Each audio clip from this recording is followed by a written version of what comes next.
Hey everyone, it's Gabby and Danny and Manny, and you're listening to Oye, Let's Talk. Hey everyone, this episode we're wrapping up 2020 and Oye, let me tell you, a lot happened. So just to start off the show, we're going to be talking about political chaos. 2020 was the year to stay at home. Some evidence of climate change, and if you don't believe us, you can call them some gnarly natural disasters. The fight for racial justice, or perhaps the largest civil rights movement of our time. And of course, we're going to be saying goodbye to some legends because 2020 saw the farewell of some pretty great people. So to kick off the show, of course, we have to talk about politics because, man, what a whirlwind that was. That's an understatement, Gabby. I think so much has happened this year. We started out the year starting out with a pandemic. We went through the Democratic primary. We ended up picking a nominee. We had virtual conventions, which was a first time that ever happened. Oh my gosh. And they made it work. What a mess. Yeah, the way politicians were now outreaching to people were through like these caravan rallies. So it was very interesting how the pandemic changed the way that the political process worked a little bit. It was very interesting how everybody was closely watching how the electoral college works, and everyone was, where things in the past were just kind of mundane things that kind of happen, over time. It just happened. No one really paid attention to them. I think this time around, since people were suspicious of the process, they were like, oh, and then we were so in tuned into when things get certified and things like that, which was never a point of discussion or even a headliner in the past. Okay, but even before that, before all of the election chaos, let's talk about what was going on at the White House, because we definitely saw President Trump say goodbye to a lot of White House, or I guess his people in his administration. But that's happened since day one. Let's be real. Ever since he took office 4 years ago, that's nothing new, though. Impeached. Yes, let's talk about that. People had to figure out the difference between impeached and like literally being kicked out of office. And I didn't know the difference. I just thought impeachment like sayonara.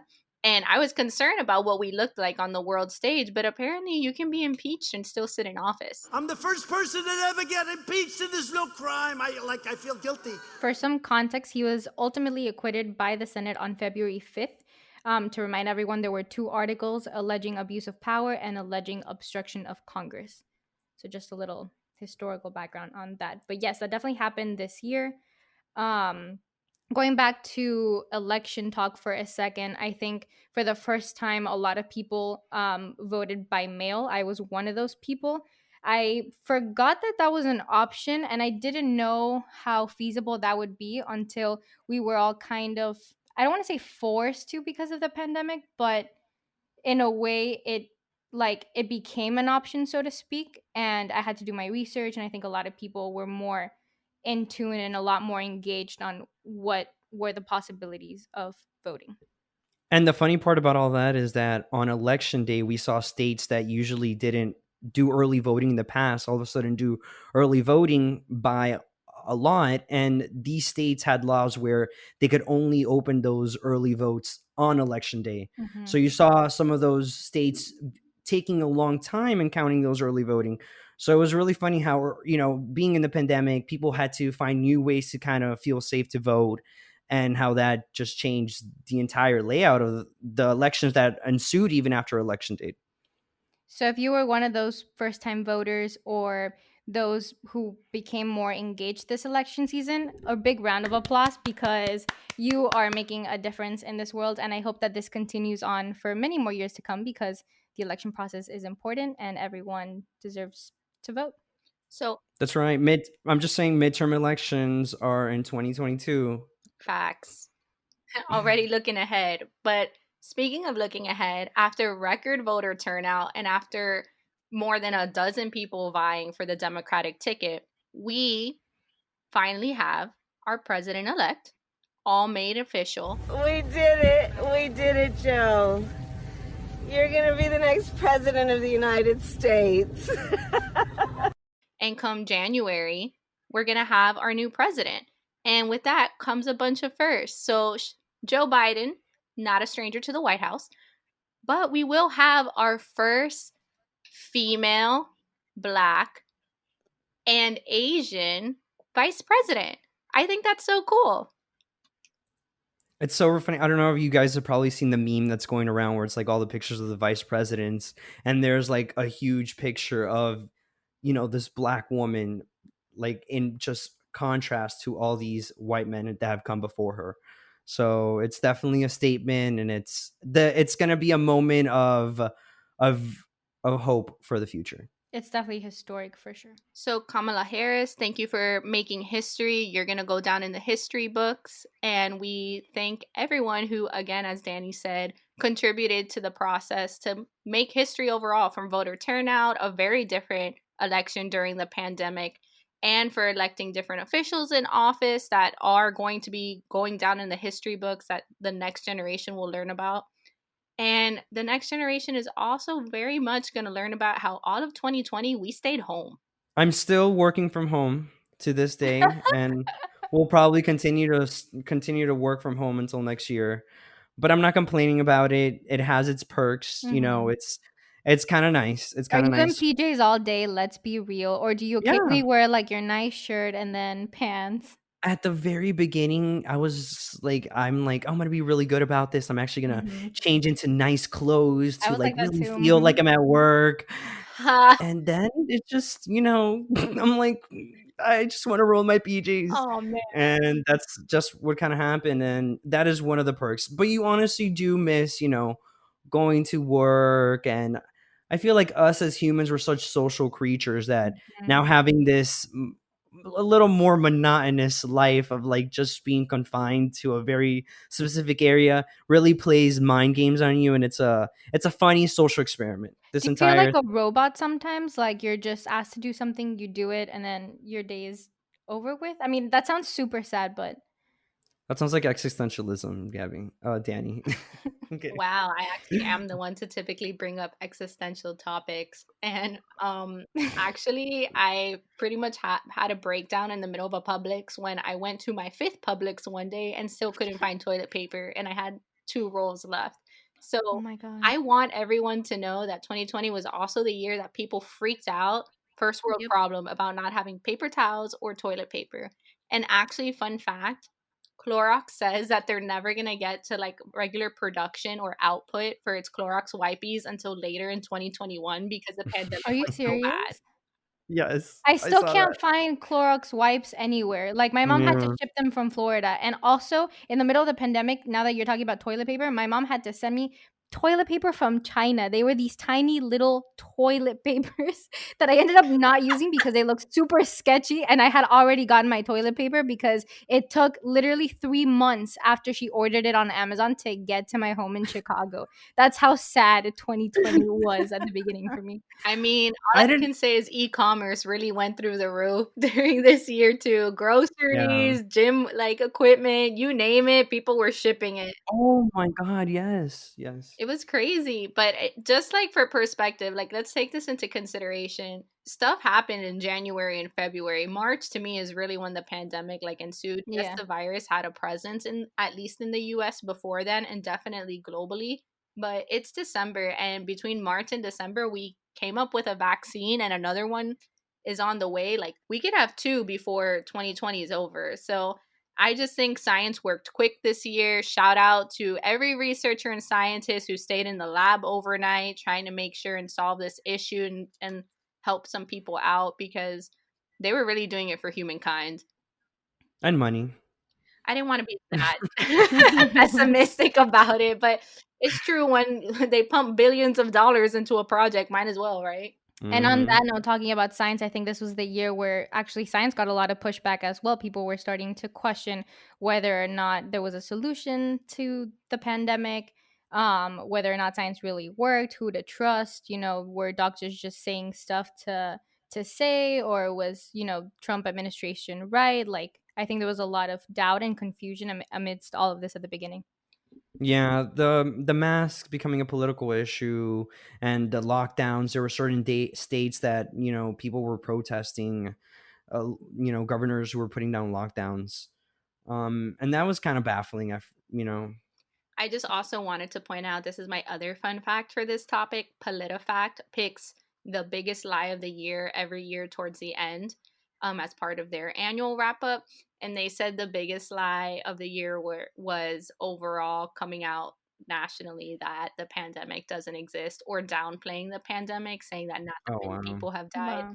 So PolitiFact, just saying again, like, it's obviously like a political source, but it's pretty much part of the pandemic that there was a lot of mistrust, not just in science, but in general, like from human to human. Like, you didn't trust people to do Mhm. the right thing to protect yourself or to protect themselves.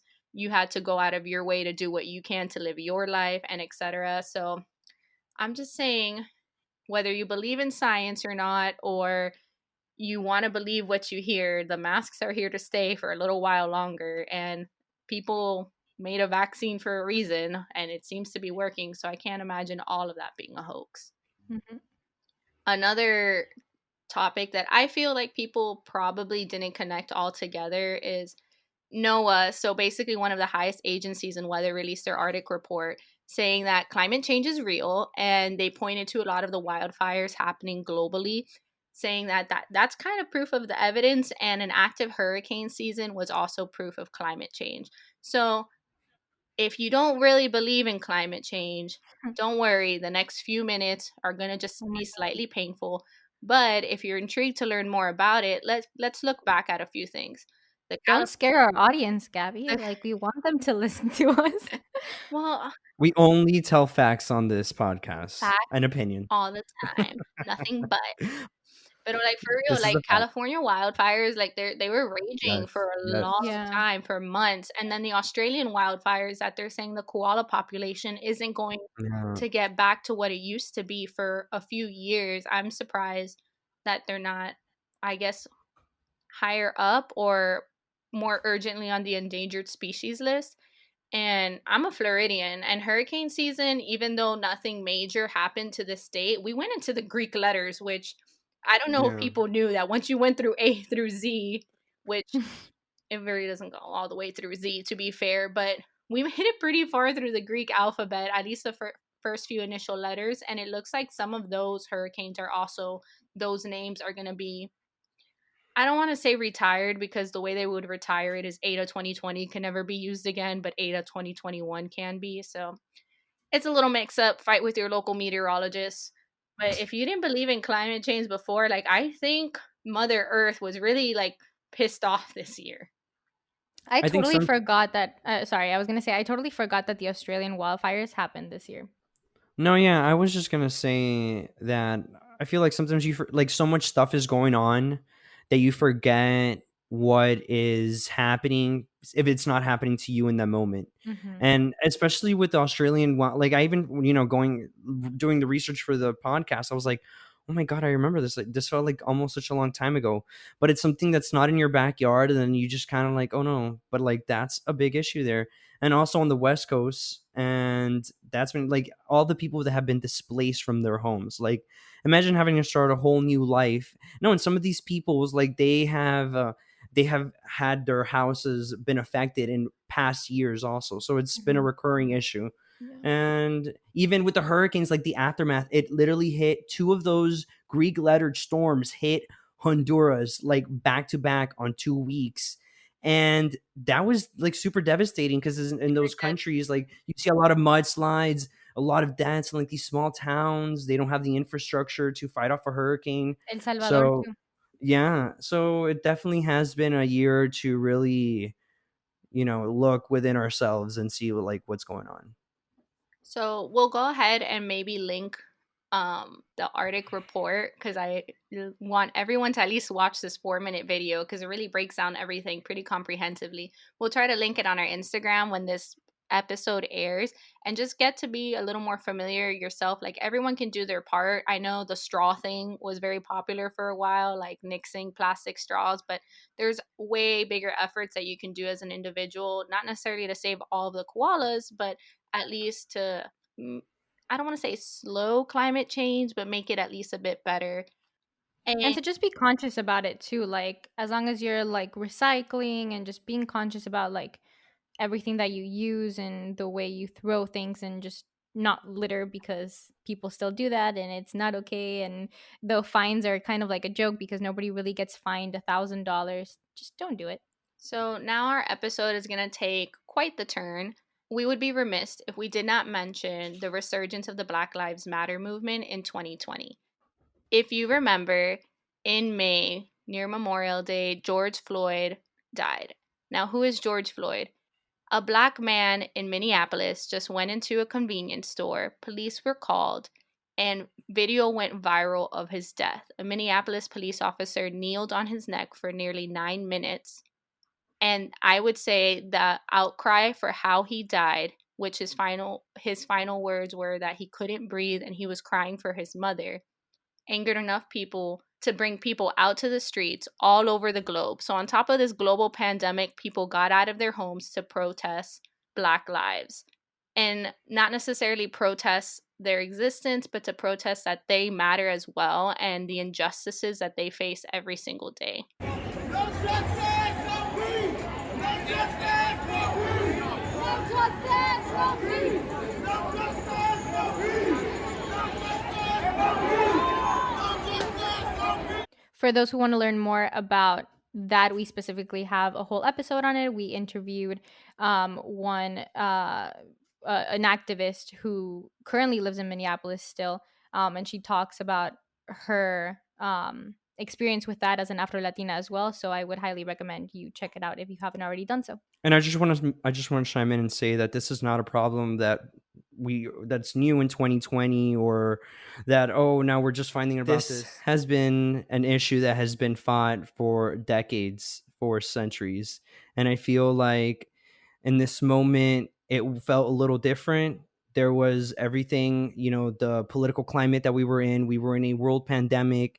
So many little factors led for this moment to have this grand of a moment and weight that we need to continue to work on those topics and bring up those difficult conversations.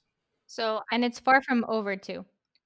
So I just wanted to point out as well my more heartwarming and heartfelt fact for this topic is GoFundMe released its annual report, and actually the day that George Floyd's brother made the George Floyd Memorial Fund to pay for his memorial and then his 6-year-old daughter's life and such, and to pay for George Floyd's funeral, was GoFundMe's greatest day of giving. That's the most money they had ever raised. And it's not to say it all just went to the memorial fund.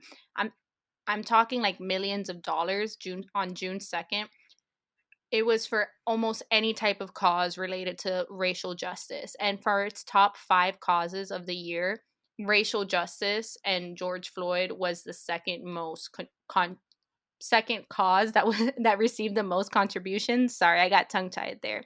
So it goes to show that people really thought it was important beyond the United States.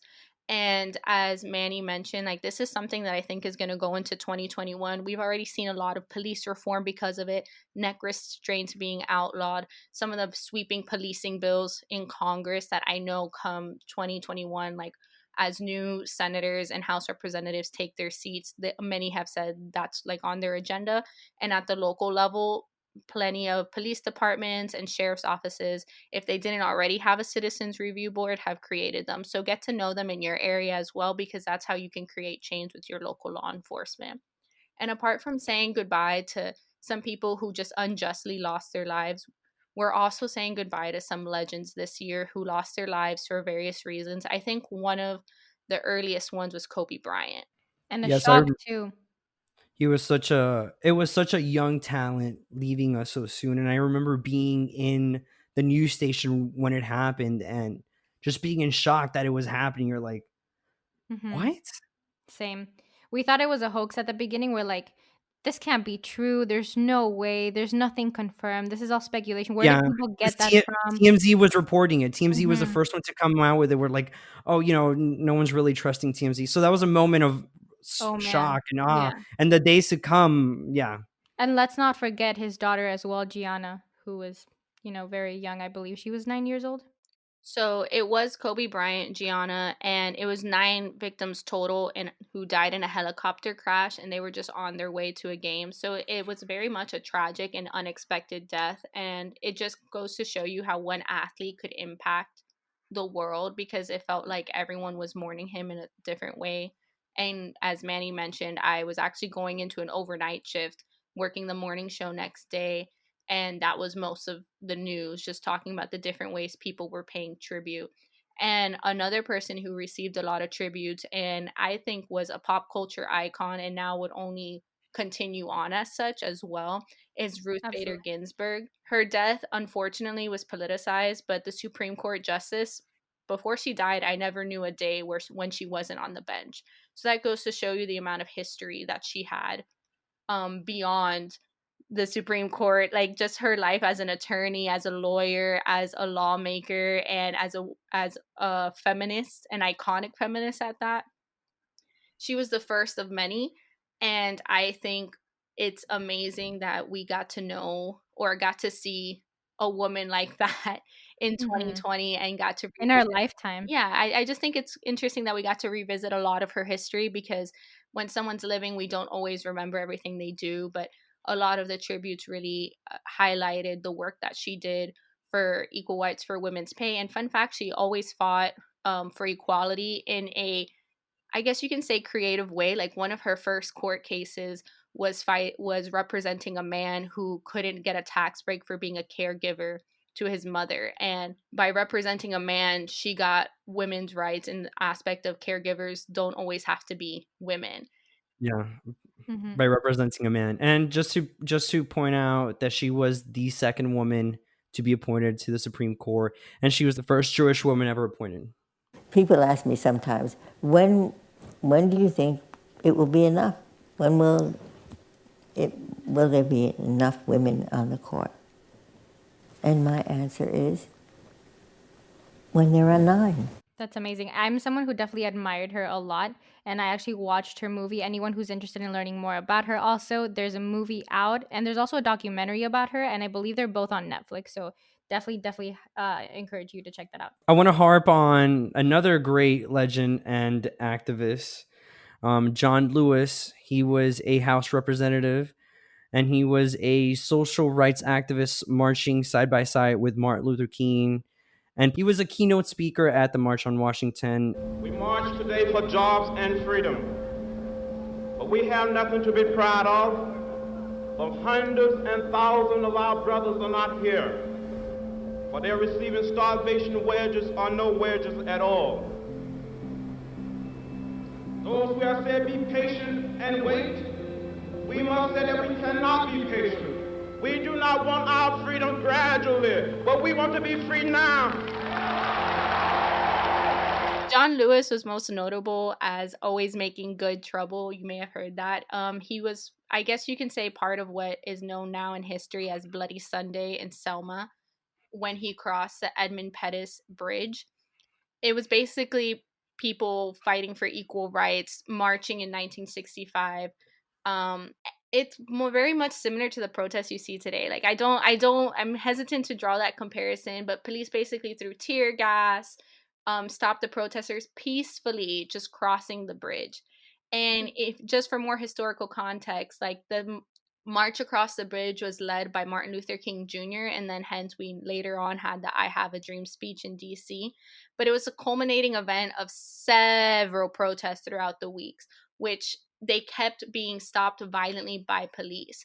25,000 people, and John Lewis said that one being mishandled by authorities inspired him to go ahead and become a congressman, and had such a historic career in politics representing the most underserved communities. Hmm.